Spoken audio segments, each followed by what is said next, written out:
Ya, ahora sí comenzamos. Como les mencionaba, hoy día vamos a ver toda la parte de tórax, sistema cardiovascular y sistema respiratorio, ¿ok? Entonces, vamos a iniciar con el desarrollo del sistema cardiovascular, que es el más extenso. Estamos en la, sí, sesión 8. Ya vimos toda la parte de placenta y de hecho cardiovascular van a ver algunas cositas de placenta porque tenemos que ver parte de circulación. Pero primero tenemos que entender el desarrollo inicial, porque el órgano principal de todo el sistema cardiovascular es el corazón. Así que hay un proceso en el cual este corazón se va a llegar a formar. Y ya, aquí está. Desarrollo inicial del corazón. Seguramente se acuerdan un poquito de la línea primitiva y de todo este proceso de migración de células que comenzaba más o menos en la tercera semana con la gastrulación. Aquí tienen que tener algo en cuenta. Los primeros sistemas que se van a formar son tanto el sistema nervioso como el sistema cardiovascular. Son como los papás, por así decirlo, el punto de inicio. Es por eso que ellos se van a desarrollar aprox en la tercera semana, inicio de la tercera semana. A diferencia de los otros sistemas que ya son más adelante, puede ser cuarta semana, inclusive hasta octava semana. Entonces, desarrollo inicial del corazón. Lo primero que tienen que saber, ya lo vimos, pero todo el sistema cardiovascular va a provenir del mesodermo, ¿ok? Exactamente dónde, hoja esplácnica del mesodermo lateral. ¿Qué es eso? Acá les puse la imagen por si se han olvidado. Acuérdense que teníamos tres capitas. ¿Algunos se acuerdan las tres capas embrionarias?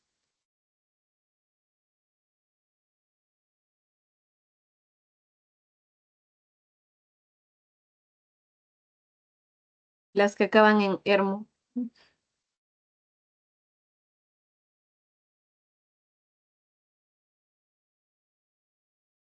¿No? A ver, son por orden de la más interna a la más externa, el endodermo, el mesodermo, que es el que vamos a hablar ahorita porque de ahí parte nuestro corazoncito, y el ectodermo. Del ectodermo lo más importante es que va a partir el sistema nervioso central. Bueno, el sistema nervioso en general. Entonces, ¿qué significa hoja esplácnica del mesodermo lateral? El mesodermo es un poco más complicado que las otras capas porque se divide como en partecitas. Miren. Esto de aquí es el ectodermo y está chill, normal. Este es el endodermo. Y esto que parece un calamar, ya lo vimos, es el mesodermo.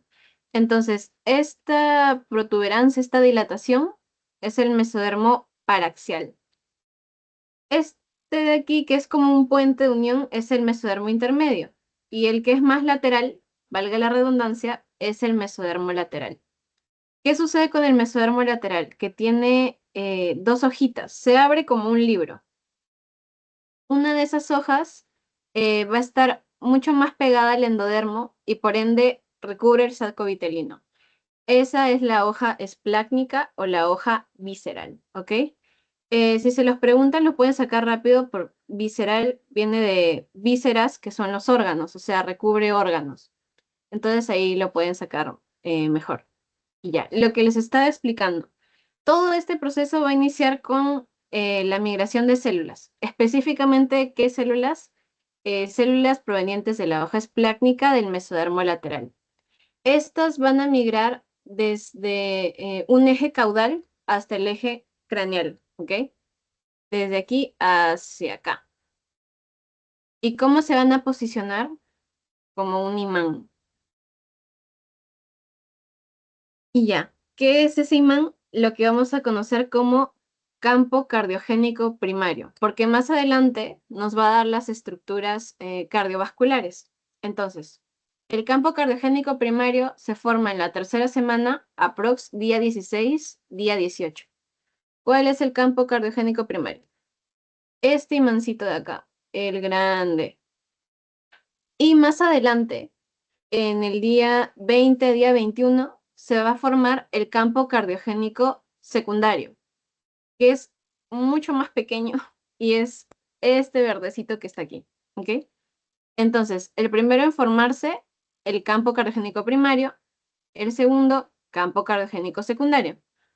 ¿Qué tienen que recordar de aquí? Que el campo cardiogénico primario van a salir más estructuras. Acá están algunos derivados. Miren, del campo cardiogénico eh, secundario van a salir algunos vasos, pero del primario vamos a tener lo que son los ventrículos, el futuro ventrículo derecho, futuro ventrículo izquierdo y también estos vasos de aquí. Y ya, eso es en general la primera parte, ¿ok? Entonces, ¿qué sucede? Tercera semana, hay una migración. Esta migración nos va a formar esta especie de imán, esta herradura, que va a conformar el campo cardiogénico primario y el campo cardiogénico secundario. Y ya, ahora sí continuamos. Aquí hay una imagen, digamos que un poco más HD, de cómo se ve el embrión hasta ahora. La migración de las células ocurre desde aquí, desde la línea primitiva, hacia el eje caudal, o sea, hacia la cabecita, futura cabecita. ¿Qué sucede? Estas células, digamos, células progenitoras de nuestro sistema cardiovascular, van a ir quedándose algunas. Y eso es lo que más adelante va a formar diferentes vasitos. Por eso ven aquí que hay como muchos vasitos. Son algunas células que se quedaron.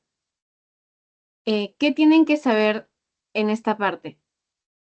Gracias a esta migración, se va a formar lo que es el primordio. Van a oír mucho esta palabra. Primordio es como punto de inicio, el previo a.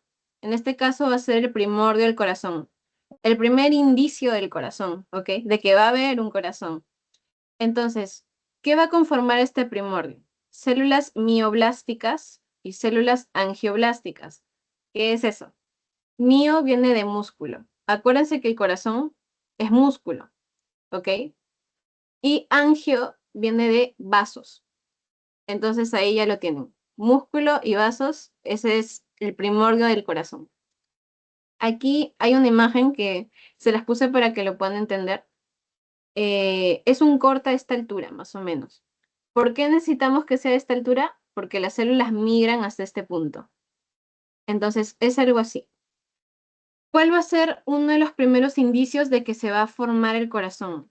Los cordones cardiogénicos. Son estos cúmulos que ven aquí de células mioblásticas, células angioblásticas. Y se van a formar en el día 18.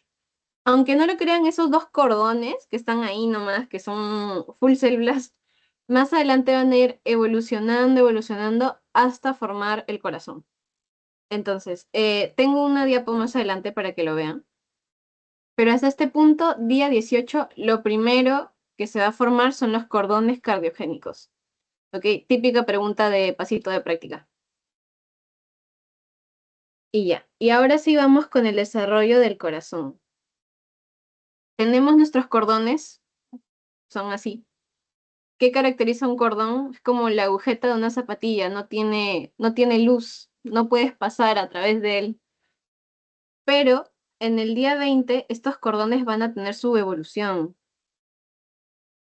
Y van a dejar de ser cordones para pasar a ser tubos, como ven, estos dos de aquí. Antes, al ser cordones, no tenían luz, nada podía atravesarlos, solamente eran células mioblásticas, células angioblásticas, pero para este día ya tienen esto de aquí, que es muy importante. Y después, a estos tubos ya no le vamos a decir cordón cardiogénico, sino tubo endocárdico primitivo. ¿Por qué primitivo? Más adelante forma nuestro corazón. A medida que pasan los días, estos tubos se van acercando, ¿ok? Acá pueden ver la imagen. Primero están así separados y van pasando los días y van pasando los días y se van asomando hasta tener puntos en los que parece que se están inclusive llegando a fusionar. ¿Por qué? Porque más adelante estos tubos sí se van a fusionar. Aquí como ven. Y ahí van a pasar a llamarse tubo cardíaco único. Ya ese es el inicio de nuestro corazón. Es el endocardio. Acuérdense que el corazón tiene varias capas. La más interna, endocardio, después está el miocardio y la externa, que es el epicardio. Entonces, esto de aquí ya es nuestro corazón primitivo, el tubo cardíaco único, ¿ok? Conforma lo que es el endocardio. Y esto se forma más o menos día 21-22. Entonces, vean la cronología. Día 18 tenemos los cordones que no tienen luz. Día 20 tenemos los tubos y estos tubos se empiezan a asomar. Esto será prox día 21, ya está más cerca. Y en el día 22 ya es un único tubo. ¿Qué es importante esto? Este tubo va a empezar a tener contracciones. ¿Y qué son estas contracciones? Latidos. Creo que estos latidos son, por no decirlo, pésimos, ¿no? No tienen un ritmo adecuado, no son como los latidos de un adulto, pero existen. Entonces, día 22 al 23 están los latidos. ¿Qué les dije que este tubo es el endocardio? Ali, ¿cómo se van a formar las otras capas? Hay un manto que recubre todo este tubo. Y ese manto se le conoce como manto mioepicárdico. Ya lo sacan por el nombre. Más adelante va a formar el miocardio y el epicardio. Y ya está. Ese sería el desarrollo inicial del corazón hasta el día 21. No, bueno, hasta el día 23, pongamos. ¿Tienen alguna pregunta en esta parte? Es prácticamente evolución. Cordón, tubo y se unen y hacen un tubo de mayor tamaño, de mayor diámetro también. Aquí hay otro punto de vista. Acá van a tener los dos tubitos y vean cómo se van acercando. Acá todavía tienen algunos puntos de separación, pero ya están más cercanos y ya aprox para el día 21, día 22, ya es un único tubo. ¿Qué ocurre? Esto no parece un corazón, yo sé, pero ¿qué va a pasar? Este tubo va a sufrir como contracciones, en otras partes va a llegar a dilatarse durante todo este proceso. Y eso es lo que va a hacer que, a fin de cuentas, el corazón se vea como es en un adulto, o tome la forma y la posición. Ustedes saben que el corazón no está derecho, está un poco inclinado. Entonces, son gracias a las contracciones y a las dilataciones. Y es así que más adelante pues se van a formar ventrículos, aurículas. Aquí está. ¿Cómo se va a posicionar el corazón? Ustedes ya vieron al embrión que prácticamente parecía que el corazón estaba como a esta altura cuando vieron el corte. ¿Cómo es que toma la posición en el tórax? Bueno, ya les mencioné esto muchas veces, pero sí quiero que lo tengan en cuenta. En embriología no es que cada sistema se desarrolle aisladamente, no es que ya de tal día a tal día este sistema, tal día este sistema. No, sino que están ocurriendo muchísimas cosas a la vez y ya lo vieron un poco en placenta. Entonces, eh, como les mencioné, los primeros sistemas que se llegan a formar van a ser el sistema nervioso y el corazón. Así que mientras se está desarrollando el corazón, se está desarrollando el cerebro. Entonces, lo vamos a ver en sistema nervioso, pero el cerebro la cuarta semana va a tomar una curvatura. Y que tome esta curvatura, pues obviamente también va a afectar a este otro sistema que se está formando. Aquí es para que se hagan la idea, es la típica imagen de un embrión, pero para que recuerden la curvatura, parece como una rodillita. Entonces, aquí está el proceso de cambio. Miren, este es nuestro cerebro en desarrollo, ¿ok? Y aquí está localizado nuestro tubo cardíaco único. Pero gracias a la curvatura cefálica, este se va a ir retrocediendo. Miren, aquí está por delante de la membrana bucofaringea. Para que se ubiquen, ¿qué es la membrana bucofaringea? Es la boca primitiva, o sea, el corazón está delante. A medida que se va curvando, el corazón va a retroceder. Aquí sigue la membrana bucofaringea, ven que a este punto ya están a la misma altura.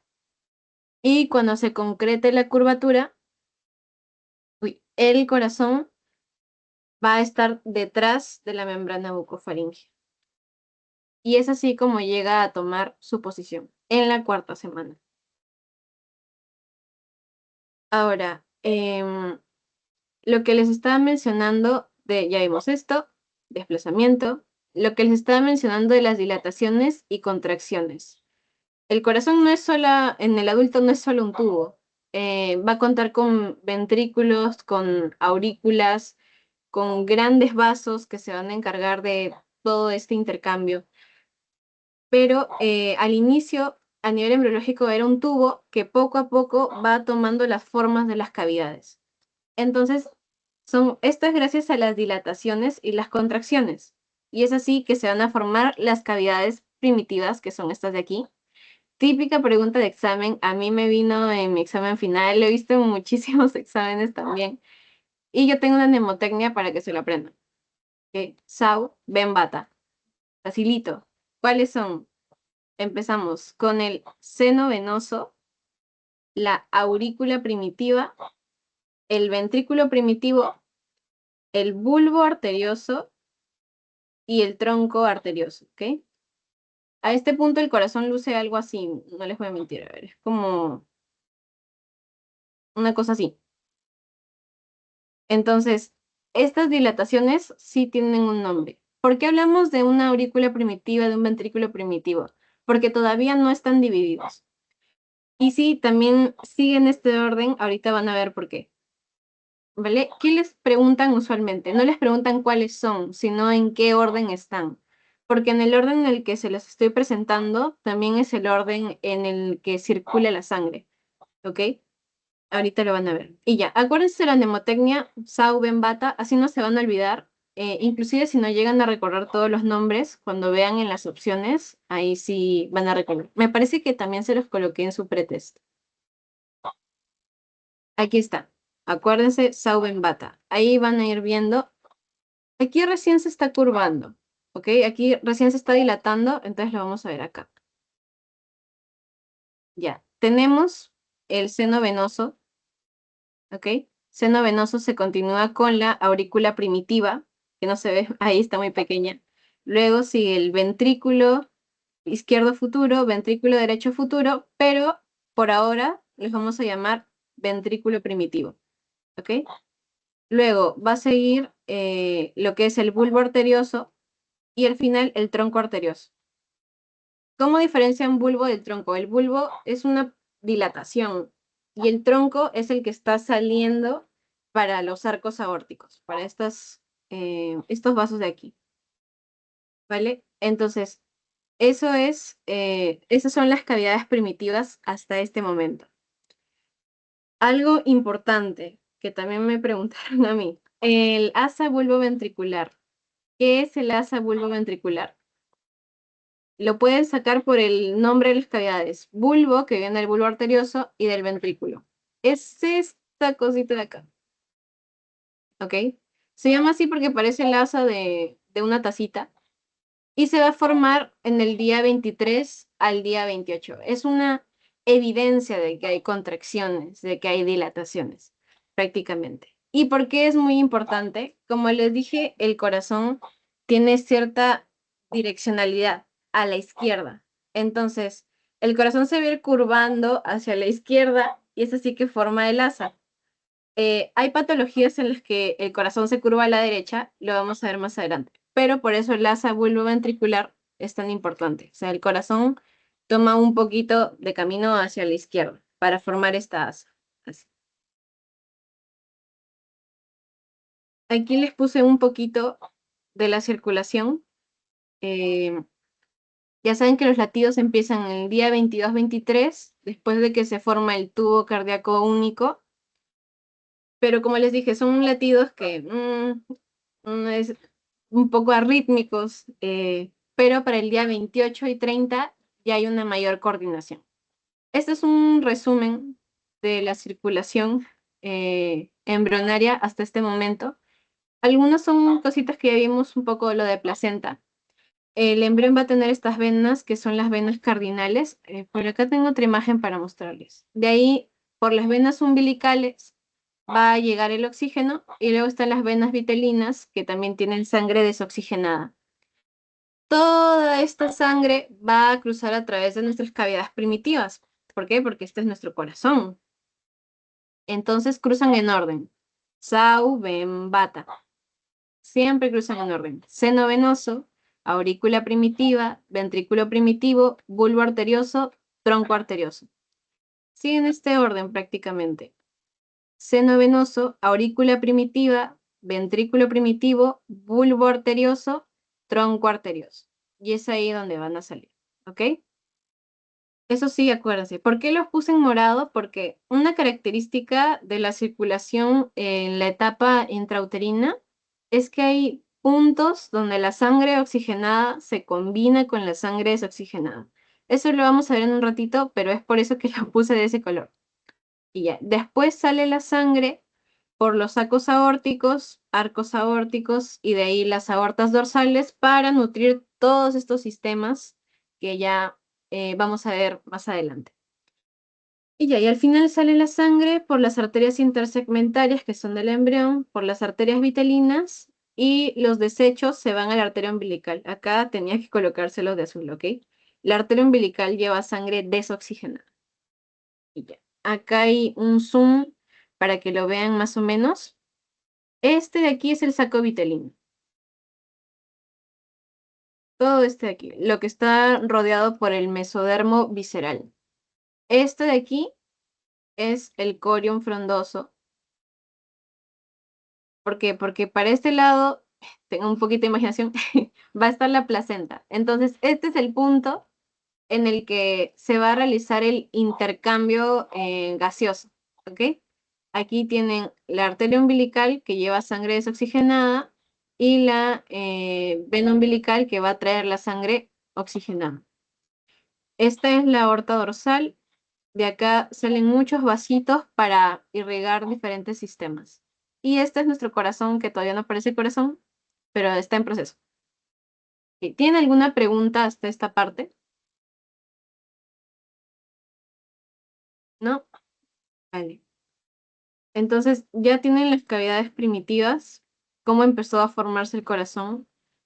Ahora, tenemos que hablar de cómo esas cavidades primitivas van a llegar a formar el corazón adulto. ¿Ok? Son tres pasos principalmente. Los tres pasos son división del conducto aurículo-ventricular. Acuérdense que, como ustedes vieron antes, era un tubo. Entonces, las aurículas, bueno, la aurícula primitiva está directamente conectada con el ventrículo primitivo, ¿ok? Es como una conexión así, directa. Y solamente tenemos nuestra aurícula primitiva. Cuando somos adultos tenemos aurícula derecha, aurícula izquierda. Entonces también tenemos que ver ese cambio. Y el ventrículo primitivo solamente es uno, pero en adulto tenemos ventrículo derecho y ventrículo izquierdo. Entonces vamos a ver todos estos cambios. Primero, el conducto aurículo-ventricular. Esto es lo que les decía, que el corazón tiene esta forma bien rara. Es algo así. A ver. Ay, no, me salió horrible. A ver. Ok.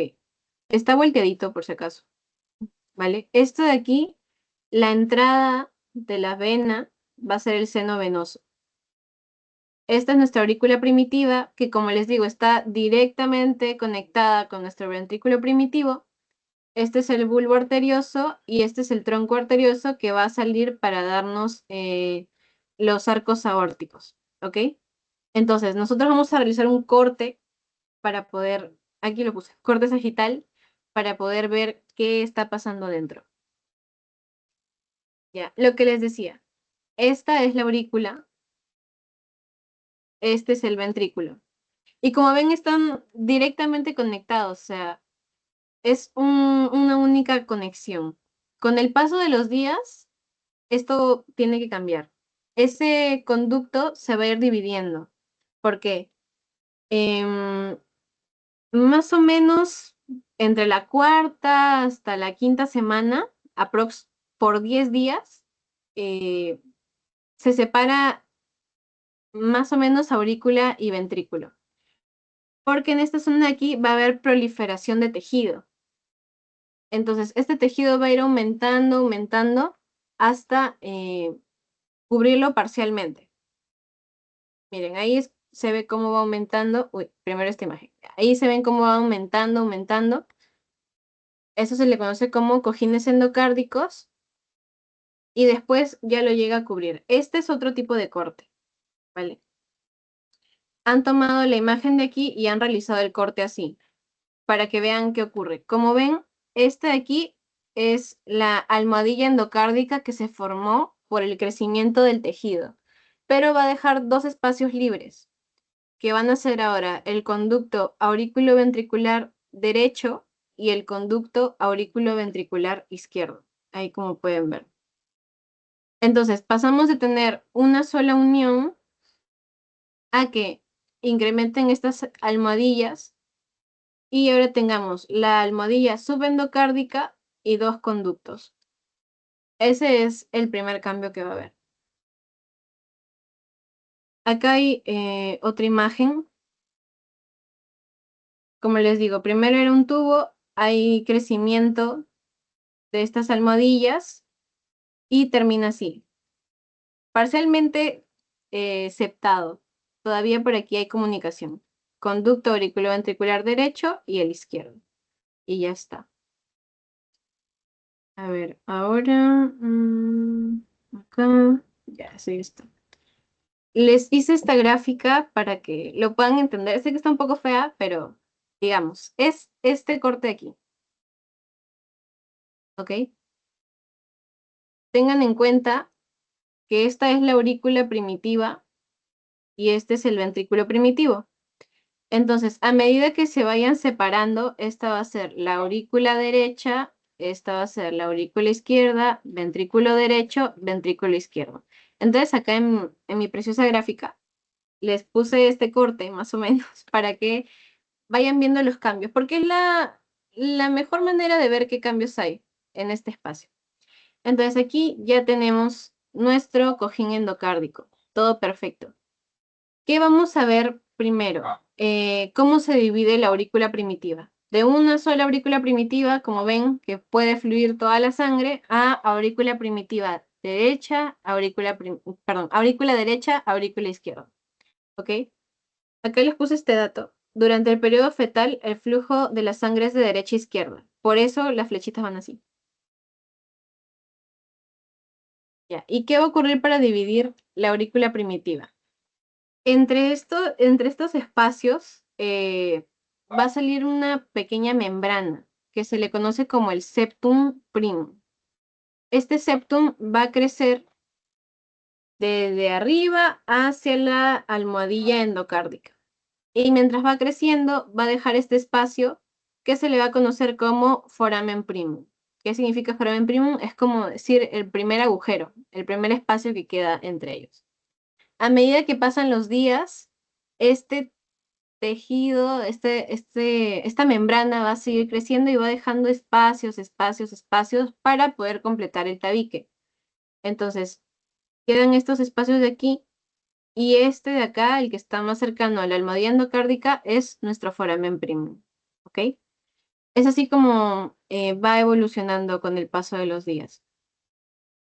Ahora, acá les hice más zoom todavía. Aquí tenemos también nuestro septum primum, pero acuérdense, antes tenía como muchos espacios libres, ya se unió parcialmente. Iba a dejar dos agujeros. El primum que ya teníamos y este de aquí que va a ser el secundum. Secundum porque es el segundo que apareció. Y ya, no hay más. Y así es como se van a ir dividiendo, se va a ir dividiendo la aurícula primitiva.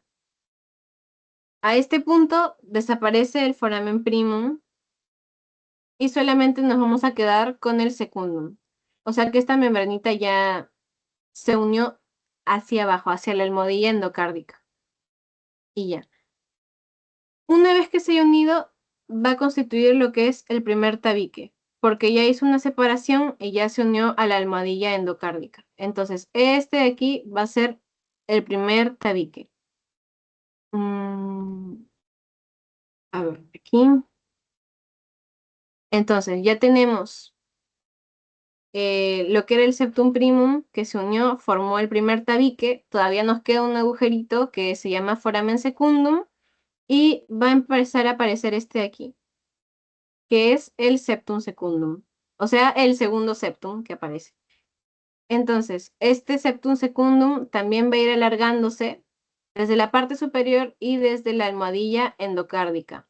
Y cuando tengamos ambos, el primer tabique y el septum secundum, a este espacio ya no le decimos foramen secundum como antes, sino va a cambiar de nombre a foramen oval.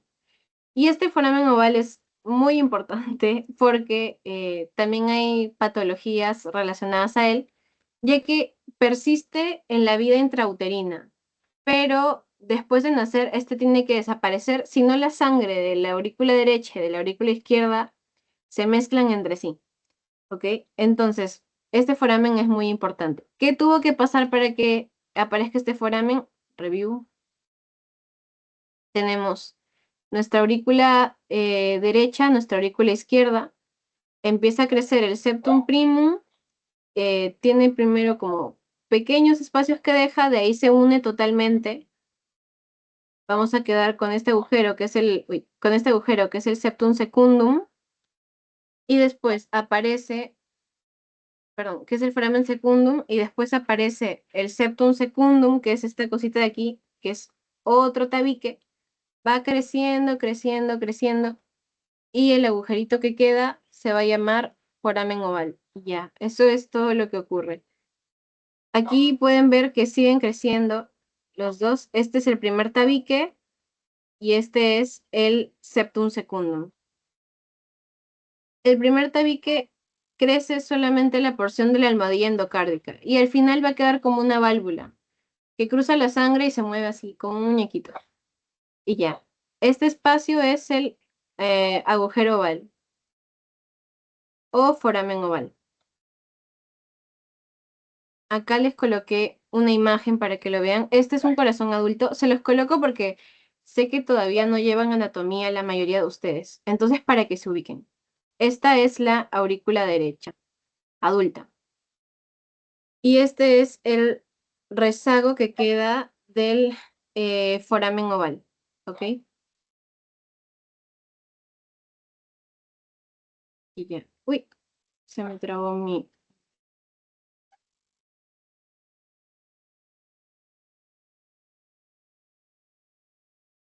Mm.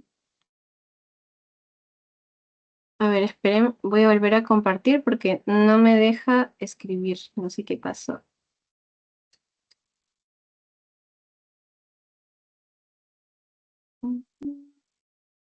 Un segundo, chicos, que se trabó, no sé si se trabó el Canva o se trabó mi tableta. Y ya, bueno, les voy haciendo review mientras vuelvo a compartir. Prácticamente ese es el primer proceso. Ya vimos lo de la comunicación auriculoventricular que se divide en dos. Y ahora estamos viendo la división a la aurícula derecha. Ahorita también vamos a ver la parte que es del ventrículo izquierdo. Todo está ocurriendo al mismo momento, ¿ok? Y se los estoy mostrando por separado porque si lo vemos todo a la vez es un poco confuso. Entonces es mejor ver cada cosita por separado y después ya lo unificamos todo para que quede más claro. A ver, ahora sí ya está, me parece. Disculpen, chicos. Ya, ahí les comparto.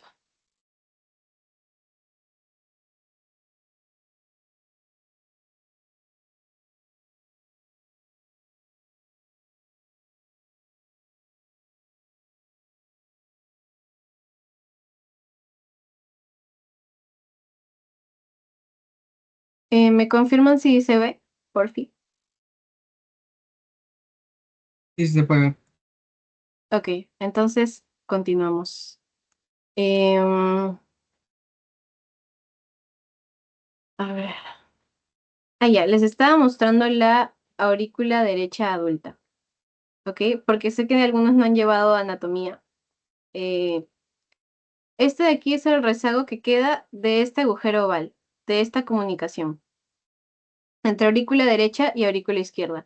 Y se puede ver desde la aurícula derecha y desde la aurícula izquierda.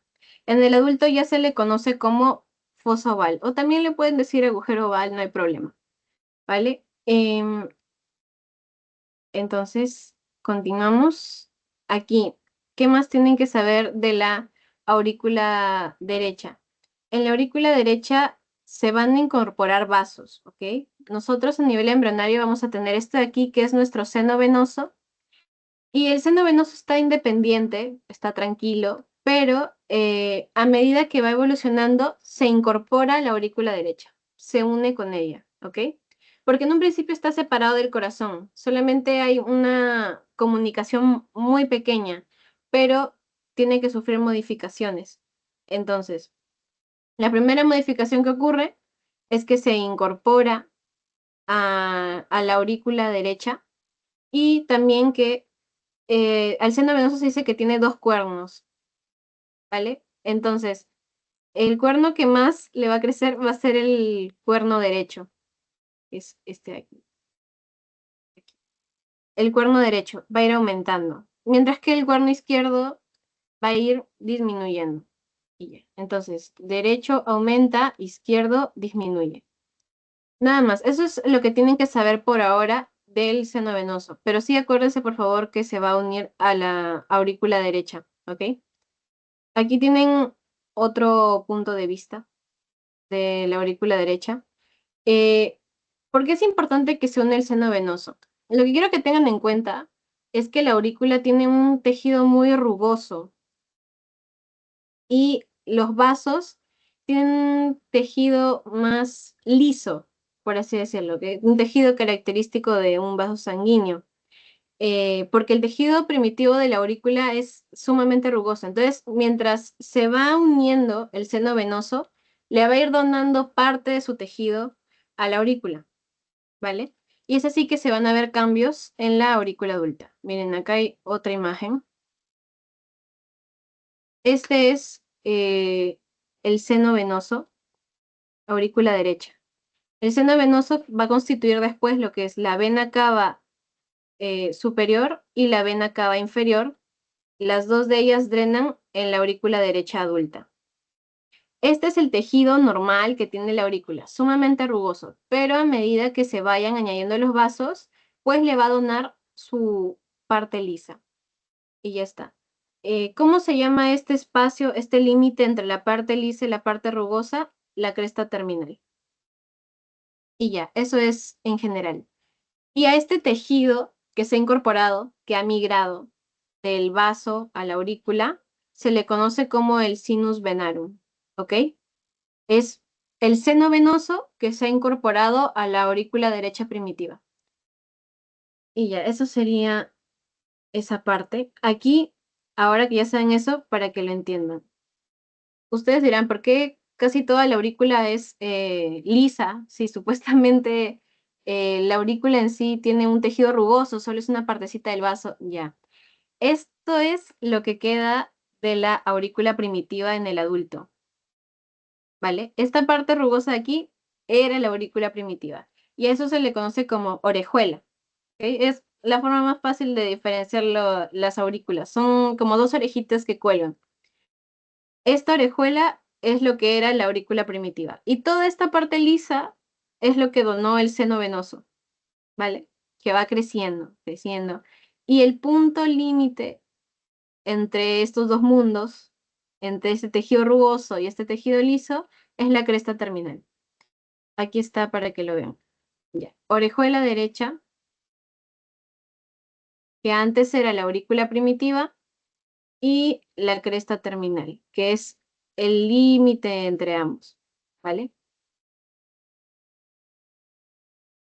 Cuando lo vean en clase se les va a hacer más sencillo porque como están viendo anatomía, histología, embriología a la vez, se complementan todos los temas. Mientras vayan viendo cardiovascular en embrio, ya van a estar viendo la parte de tórax en anatomía. Entonces, por eso se les va a hacer fácil. Y ya, ahora pasamos a la aurícula izquierda adulta. Va a pasar algo similar, pero en la aurícula derecha lo que se une es el seno venoso, mientras que en la aurícula izquierda lo que se va a unir es la vena pulmonar, que es esta de aquí, ¿ok? La vena pulmonar, imagínensela como un arbolito. Uy, mucho zoom. Ya, imagínensela como un arbolito. Tiene un tronco principal y se divide en dos ramas y este se divide a su vez en dos ramas, ¿ok? Un arbolito. Tronco principal, rama, rama y ya. Aproximadamente en la octava semana, esta vena pulmonar ya se ha incorporado totalmente, así como ven en la imagen acá.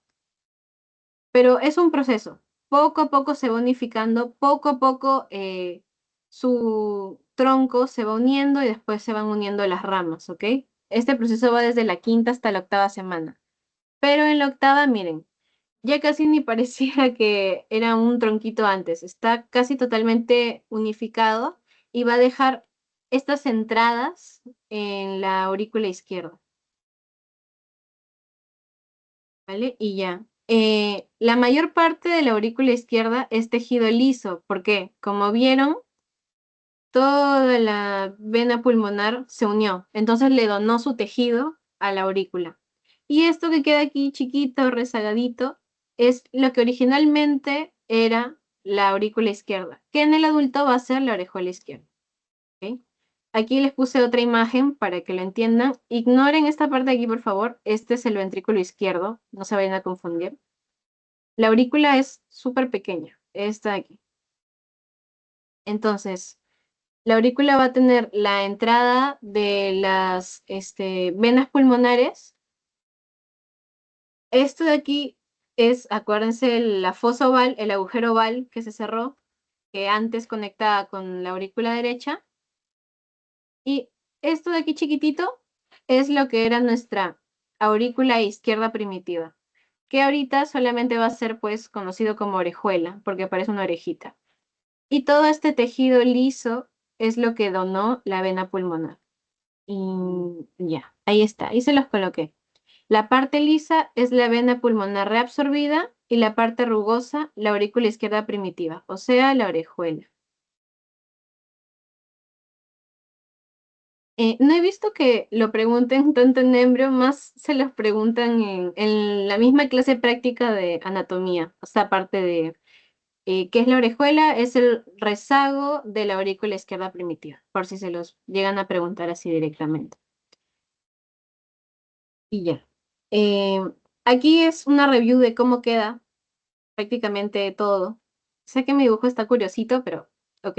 Esta parte de aquí es la parte lisa que donaron los vasos y esto va a ser la rugosa, la parte lisa, la parte rugosa. En la aurícula derecha, ¿quién se unió? El seno venoso. En la aurícula izquierda, ¿quién se unió? La vena pulmonar. Aquí tenemos nuestro septum secundum y el primer tabique y esto que se le conoce como agujero oval. ¿Ok? Los colorcitos de la sangre es por cómo fluye. En este caso, de aurícula derecha a ventrículo derecho, en este momento está fluyendo sangre desoxigenada y de aurícula izquierda a ventrículo izquierdo, sangre oxigenada. ¿Vale? Y de aurícula derecha a aurícula izquierda es como un mix. En un rato lo vamos a ver. Y ya, ese es el resumen de lo que ocurrió hasta este momento en las aurículas. Ahora sí tenemos que ver ventrículos, que es otro tema, ¿ok? Ya vimos división del conducto auriculoventricular que se forman las almohadillas y los divide en dos, ¿ok? Conducto derecho, conducto izquierdo, lo de la aurícula primitiva que lo acabamos de ver, y ahora falta ver cómo se divide el ventrículo primitivo, que es mucho más simple, no les voy a mentir. Tenemos ventrículo derecho y ventrículo izquierdo, ¿ok? Este corte es así. Se los puse para que se ubiquen. Entonces, tenemos ventrículo derecho, ventrículo izquierdo. Ambos están comunicando por dónde foramen interventricular. Fácil. ¿Qué va a pasar? Va a empezar a crecer un tabique que va a tratar de dividirlos. Y este va a ser el tabique interventricular. Pero, ¿qué ocurre con este tabique? Tiene dos porciones. Para que lo entiendan, vamos a verlo como porción que viene de abajo, porción que viene de arriba, de la almohadilla endocárdica. La porción que viene de abajo es músculo, es fuerte, puede cubrir muy bien. La porción que viene de arriba es membrana, no cubre tan bien. Y ahí también se producen anomalías congénitas, cuando hay defectos de esta membrana. Entonces, así se forma el tabique. ¿Qué tienen que recordar? Que el tabique interventricular tiene dos porciones, una muscular y una porción membranosa. ¿Ok? Y ya. Acá, con más zoom por si lo quieren ver. La división del ventrículo primitivo, ya, ignoramos esta parte de aquí por ahora. Ventrículo derecho, ventrículo izquierdo. Una porción muscular y esta chiquitita de aquí, que viene de la almohadilla endocárdica, es la porción membranosa. ¿Ok? ¿Qué más? Acá se los anoté, no recuerdo si se los especifiqué más adelante, pero bueno, al ventrículo derecho lo que va a llegar es la arteria pulmonar y del ventrículo izquierdo va a salir más adelante la aorta, ¿vale? Para que lo tengan en cuenta. Aquí, esto se los puse a manera de resumen. Aquí está el proceso completo, cómo ocurre a la vez, porque están ocurriendo al mismo tiempo la división de las aurículas y la división de los ventrículos. Entonces, ven, aquí está el septum primum, se va formando lo que es el foramen oval y ya, y queda dividido, mientras que en la parte de los ventrículos, pues se va formando este tabique interventricular con su porción muscular y su porción membranosa. A la aurícula derecha se le va a añadir lo que es el seno venoso y a la aurícula izquierda, no se ve aquí, bueno, se van a unir las venas pulmonares. Y ya. ¿Tienen alguna pregunta en esta parte? Sé que es bastante, chicos, pero creo que esto era lo más heavy, o más o menos, sí. ¿No tienen ninguna pregunta? Vale. Esto es dato. ¿De aquí para qué les voy a mentir? El que he visto que viene es este de aquí, ¿ok? Por si acaso, tengan en cuenta estos. Pero la mayoría de veces que he visto que preguntan sobre genes, de aspecto del desarrollo cardíaco, preguntan sobre el NKX 2.5. ¿Por qué es importante? Es el principal que va a servir para que se desarrolle el corazón. Y ya. Después tenemos estos dos. Está el PIT-X2, que se encarga de formar el asa cardíaca, ¿se acuerdan? Aprox día 22, 23. Luego está el TBX5, que se encarga de que se tabiquen las cavidades primitivas. Luego, estos dos de aquí, que ya los habíamos visto cuando estábamos viendo la parte de cavidades embrionarias en genes del desarrollo.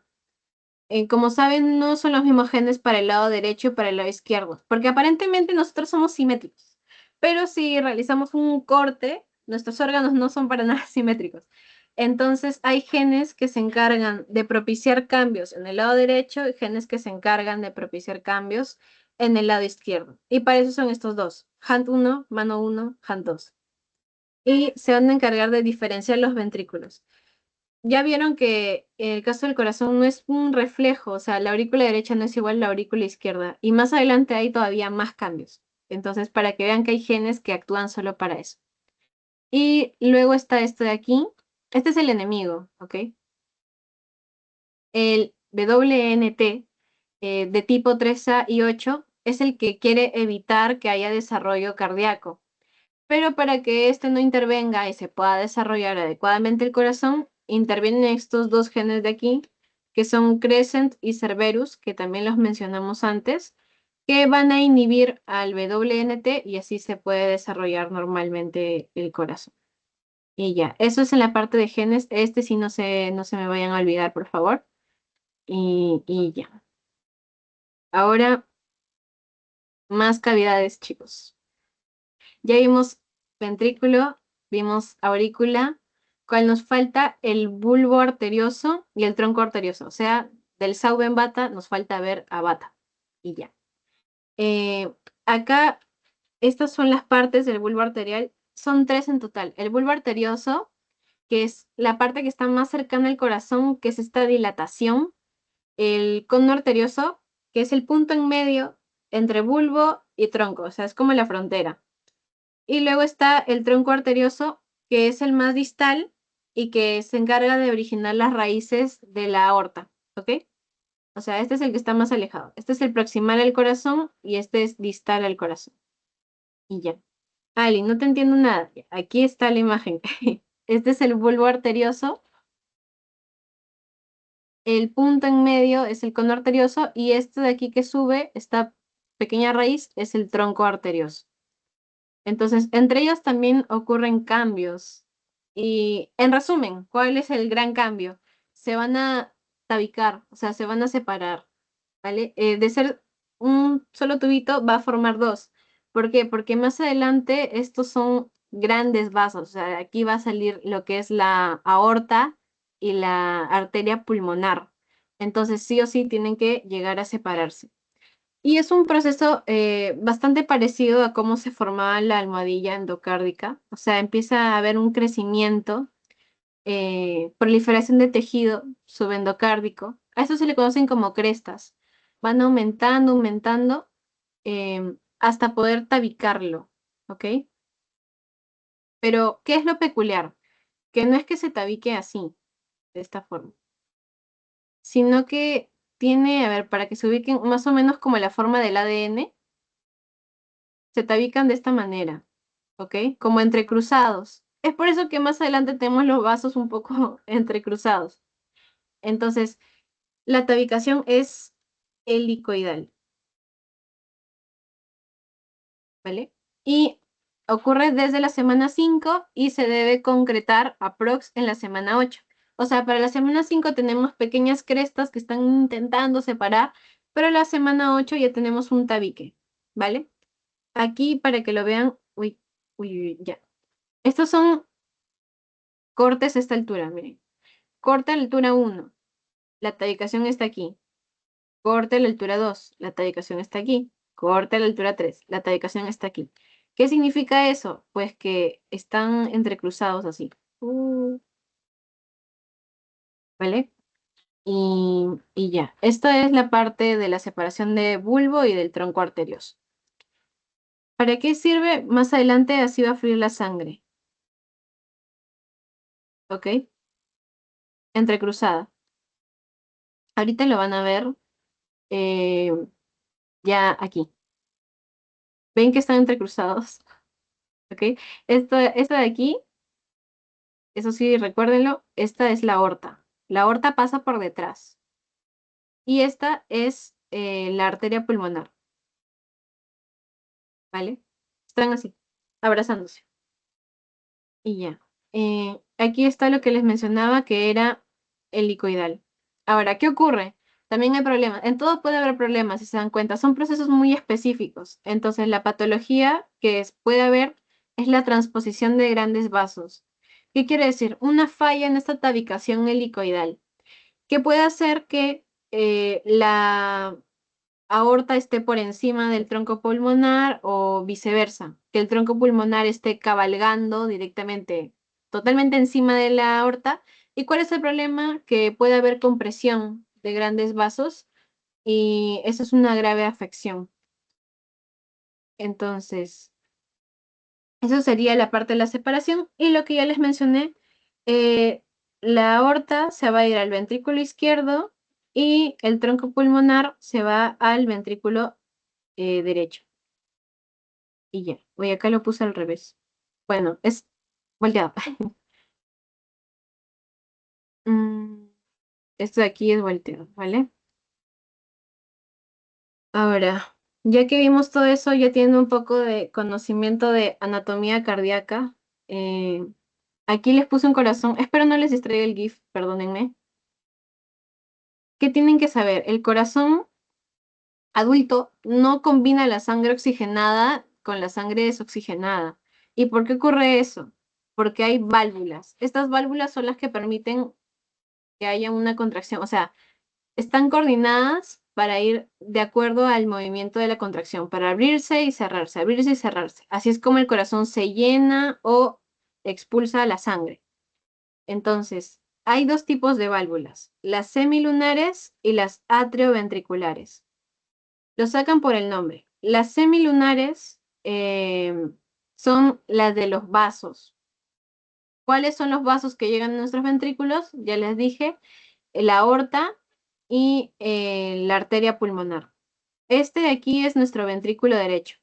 ¿Cómo lo podemos diferenciar ventrículo derecho de ventrículo izquierdo? El ventrículo izquierdo es mucho más grueso, porque en el adulto hay un mayor flujo de sangre. Eso hace que necesite tener unas paredes más gruesas. Mientras que el ventrículo derecho es delgadito, es skinny. Entonces, hacia el ventrículo derecho va a llegar este de aquí, que es la válvula semilunar pulmonar, y hacia el ventrículo izquierdo va a llegar la válvula semilunar aórtica, que va por detrás, por eso no se ve. Y de ahí gira así y da el callado del. Y ya, esas serían las válvulas semilunares. Y las atrioventriculares son estas de aquí, que conectan ventrículo con su respectiva aurícula. Está la tricúspide, que es la que va a estar en el ventrículo derecho, y la mitral o bicúspide, que es la que va a estar en el ventrículo izquierdo. ¿Por qué se llaman así? La tricúspide va a tener tres valvas, de esta manera, como tres bolsitas, mientras que la bicúspide solamente tiene dos. Sé que esta parte no es embriología, pero como sé que no han llevado anatomía, por eso se los explico, porque si no les puedo dar los nombres, pero no van a saber a dónde va cada uno. Entonces, las válvulas semilunares, o sea, las válvulas de los vasos, de la arteria pulmonar y de la aorta. ¿Cómo se van a formar? Van a empezar a aparecer prominencias, ¿ok? Ah, bueno, esto es de la división. Vamos a ir a otra. Ese es de la división. Ya, aquí. Empiezan a aparecer prominencias. 3 prominencias en total. Y estas prominencias pues van a funcionar como válvulas que se abren o se cierran para permitir el paso de sangre, ¿ok? Y así de simple. Es gracias a la formación de prominencias, nada más. Luego están las válvulas atrioventriculares, que ya les expliqué cuáles son, la mitral y la tricúspide. Aquí lo ven clarito. Esta es la tricúspide, que viene del ventrículo derecho, y esta es la mitral, que viene del ventrículo izquierdo. Estas válvulas se van a formar igual por la proliferación de tejido en esta parte del conducto. Es así como se terminan de conformar y sirven para llenado, para la expulsión de sangre. Y van a estar conectadas por pequeñas cuerditas, como ven acá, que se le conoce como cuerdas tendinosas. Esas son las que las conecta a la pared del corazón. Y ya. Ahora vamos a ver arcos aórticos. Ya vimos la parte del bulbo arterioso, bueno, aurícula, ventrículo, bulbo arterioso, la parte del cono arterioso, el tronco arterioso, cómo se separa, pero el tronco arterioso se continúa con muchas más arterias. Aquí les puse esta imagen para que se ubiquen. Eh, Son en total 6 pares de arterias. Entonces, estas se van a encargar de irrigar todos los sistemas que tenemos. Aquí está el orden en el que salen. Primero es el saco aórtico, y del saco aórtico, que es este de aquí, van a salir los 6 pares, ¿ok? Son 3 pares anteriores, 3 pares posteriores, para que se ubiquen más o menos. Y de esos pares se va a formar lo que es la aorta dorsal, que es esta arteria de acá, esta arteria larguita. Ya. ¿Qué tienen que acordarse de aquí? Los derivados aórticos. Algunos, no he visto que lo pregunten mucho. Hay algunos que sí, otros que no tanto. Entonces, aquí para que lo tengan en cuenta. En la vida intrauterina vamos a tener estos pares aórticos, pero en la vida adulta se van a transformar en otras arterias. Entonces, todas estas arterias de aquí, esta y esta, las van a ver en neuro. así que no voy a afondar tanto en eso. Pero solamente acuérdense de qué par sale. El primer par, arterias maxilares, la carótida externa. Para que se ubiquen, porque sé que no han visto mucho anato, tenemos acá el callado de la aorta, el corazoncito, el callado de la aorta, y del callado de la aorta van a salir varias arterias. Esta de aquí, que es la arteria subclavia, y después va a salir la carótida común, y del otro lado aquí está la imagen, la arteria subclavia. Aquí está. Así es como sale la distribución de las arterias, ¿ok? Este es el callado aórtico, sale arteria subclavia derecha, la arteria subclavia izquierda y la carótida común izquierda, y de la arteria subclavia la carótida común derecha, ¿ok? Ese es el orden. Entonces, la carótida común se divide a su vez en dos. Es así, carótida común interna y la externa. Del primer par salen las externas. Luego, del segundo par, las arterias gioideas, que son prácticamente arterias que irrigan al rostro, y las estapedias, que irrigan nuestro pabellón auricular. Del tercer par sale la carótida común, que es esta de aquí, y las carótidas internas, que son estas de aquí. Las carótidas internas son para irrigar todo el sistema nervioso central. Luego, del cuarto par, vamos a tener dos salidas. Para el lado izquierdo va a salir el arco aórtico, y para el lado derecho sale la subclavia derecha. ¿Cómo ocurre eso? Del lado izquierdo sale el arco aórtico, que se le conoce también como callado de la aorta, que es esta forma tan peculiar que tiene la aorta para poder dirigirse hacia la cavidad abdominal. Y también va a salir de ahí, del lado derecho, la subclavia derecha.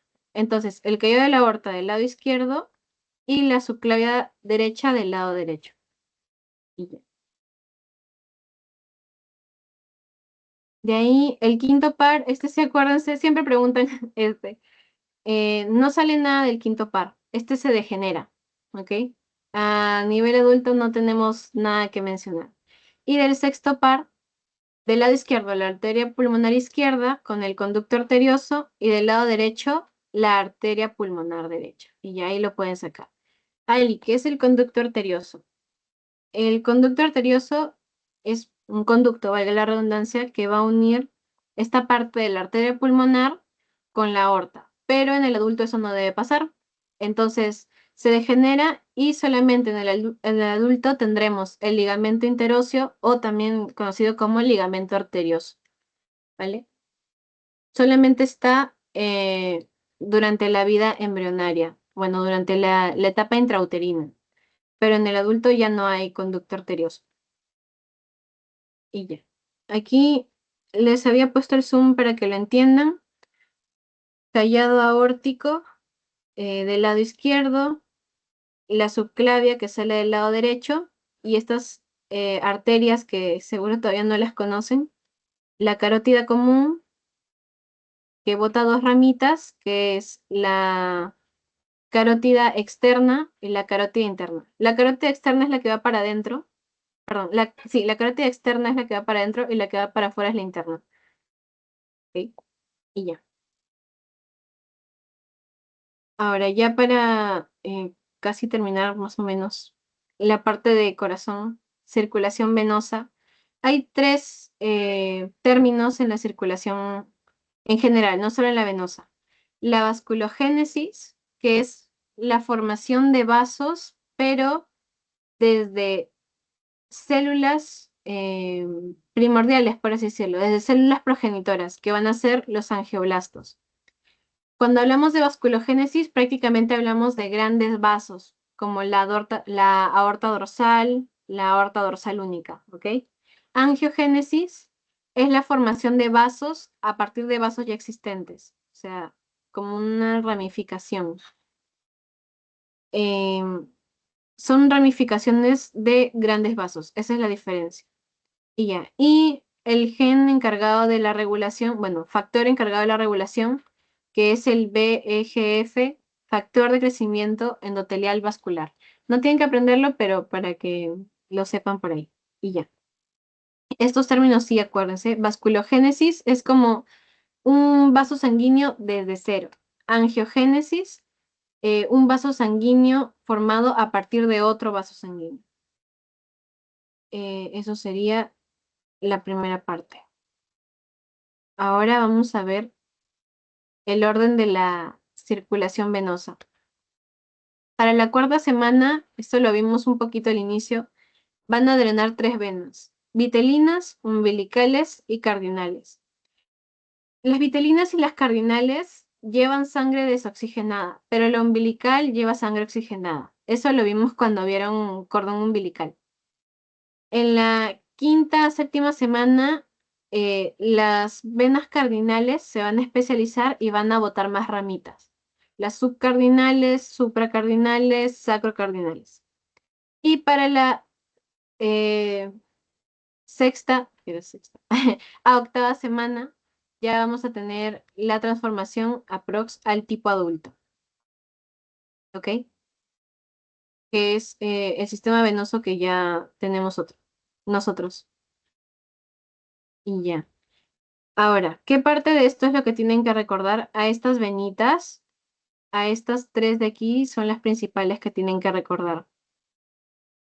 ¿Por qué? Porque tienen derivados en el adulto, ¿ok? Eh, no les voy a mentir, no he visto mucho que lo pregunten, pero eh, cuando se trata de grandes vasos, eso sí lo pregunta. O de algún rezago. Les voy a especificar cuáles he visto más. A ver, en el caso de las venas vitelinas, lo que se va a formar son venas hepáticas y la vena porta. La vena porta es la principal vena del hígado. Y después, el primer segmento de la vena cava inferior. Esto acuérdense, la vena cava inferior es un vaso enorme, ¿ok? Se encarga de drenar prácticamente todo lo de la cavidad abdominal y de los miembros inferiores. Y tiene varios segmentos. Después, en el caso de las venas umbilicales que llevan la sangre oxigenada, estas están en nuestro cordón umbilical.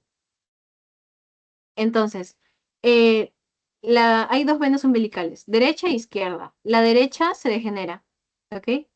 De hecho, la mayoría de ellas se degenera, pero de la porción izquierda, de la vena umbilical izquierda, queda algo a futuro, que es el ligamento teres. ¿Qué es eso? Les puse zoom aquí, por si todavía no han visto cositas de abdomen. Este es el ligamento teres y se encuentra en el hígado, ¿ok? Y el otro ligamento que se forma, ay, es este aquí, ligamento venoso, que está también en el hígado. Pero, ¿qué es esto? No parece hígado, es una vista inferior, ¿ok? Es el hígado así volteadito. Solamente se puede ver desde la vista inferior. Y ya, ese es el rezago. Y luego están las venas cardinales. Las venas cardinales tienen todo un sistema para drenar, ¿ok? Hay venas cardinales anteriores y posteriores. Se unen y forman la vena cardinal común, y esta vena cardinal común drena en el seno venoso.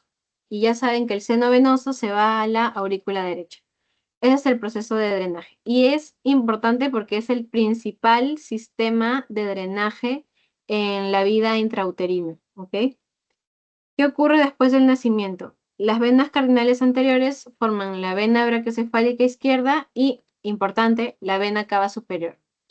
Y la vena cardinal posterior va a formar la raíz de la vena ácigos. ¿Qué es la vena ácigos? Es una vena que está a nivel torácico, que se encarga de drenar la sangre de los espacios intercostales, o sea, de entre las costillas. Y luego forma importante también las venas ilíacas comunes. ¿Qué son las venas ilíacas comunes? Para drenar todos los miembros inferiores, tenemos venas bastante de gran dimensión, de gran calibre. Entonces, vamos a tener venas ilíacas internas y externas. Estas dos se unen y forman las venas ilíacas comunes, que van, bueno, desde los miembros inferiores hacia el abdomen. Entonces, estas ilíacas comunes después van a drenar y van a formar la vena cava inferior. Y es así como se va a eliminar todos los residuos de los miembros inferiores. Por eso son importantes estas venas. ¿Qué les pueden preguntar de aquí? La que siempre preguntan, vena cava inferior. No sé si se han percatado que, uy, me faltó explicarles esta de aquí. Ya me parecía raro. Las venas cardinales, las que se subdividen. Venas subcardinales, sacrocardinales, supracardinales. Tienen muchas derivaciones. ¿Cuáles tienen que recordar principalmente? La vena cava inferior, segundo segmento, la vena cava inferior, tercer segmento. ¿Ok?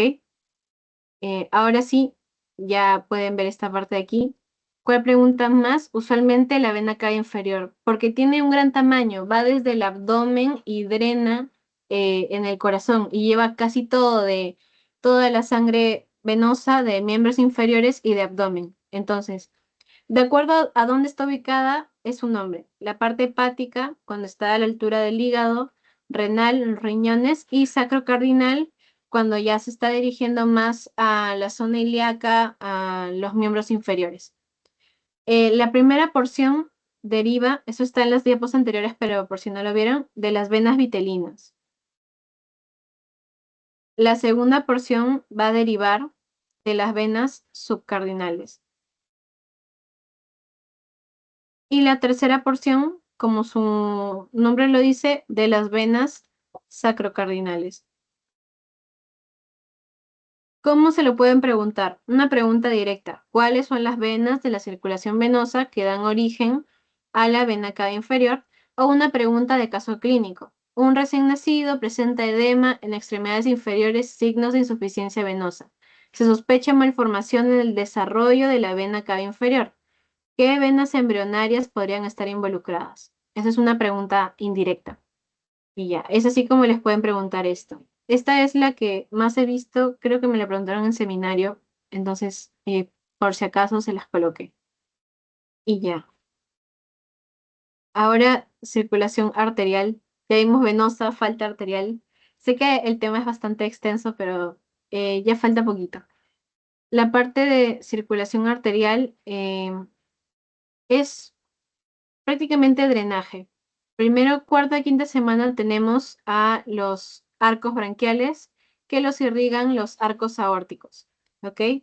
Estos arcos aórticos tienen contacto con las aortas dorsales y las aortas dorsales se fusionan todas y forman la aorta dorsal única. Esta aorta dorsal única se encarga de irrigar todo, así que tiene varias ramas, ramas dorsales, laterales y ventrales. Las dorsales son propias del embrión, se le conoce como intersegmentarias y son más o menos 30. Las laterales, de donde van a salir ramas urogenitales, y por último las ventrales, de donde van a salir las arterias vitelinas y las arterias umbilicales. Que las arterias umbilicales, acuérdense que van a llevar sangre desoxigenada. Y ya, acá hay uno por uno de las derivaciones. De primero, las ramas dorsales, las arterias intersegmentarias, se encargan de irrigar somitas, que es lo que más adelante va a formar sistema nervioso y sistema muscular. Y tiene todas estas ramas para irrigar cuello, tórax, la zona lumbar y la zona sacra. Luego están las laterales, que solamente van a dar para el sistema urogenital, o sea, para irrigar riñones, gónadas, que vendrían a ser testículos y ovarios, y suprarrenales, que son glándulas que están justo por encima de los riñones. Y ya. Después, las ramas ventrales, que son dos tipos, las vitelinas y las arterias umbilicales. De las arterias vitelinas, aquí sí tienen que recordar un poquito porque lo vamos a volver a ver en digestivo. Tenemos estas tres ramas, la celíaca, la mesentérica superior y la mesentérica inferior. Sé que todavía no hemos visto intestino anterior, medio y posterior, pero para que se ubiquen, la celíaca va a irrigar más o menos desde el esófago hasta la segunda porción del intestino delgado. Perdón, hasta la segunda porción del duodeno, ¿ok? La segunda porción de la primera porción del intestino delgado. Después el intestino medio va a irrigar desde ese punto hasta el colon transverso y el intestino posterior desde el final del colon transverso hasta el recto. Es como, dependiendo del sistema, es todo este proceso, o sea, de esófago a intestino, intestino grueso y a recto. Se dividen para poder irrigar todo este sistema. Y luego las arterias umbilicales, las proximales van a formar las ilíacas internas, las distales se pierden al nacer.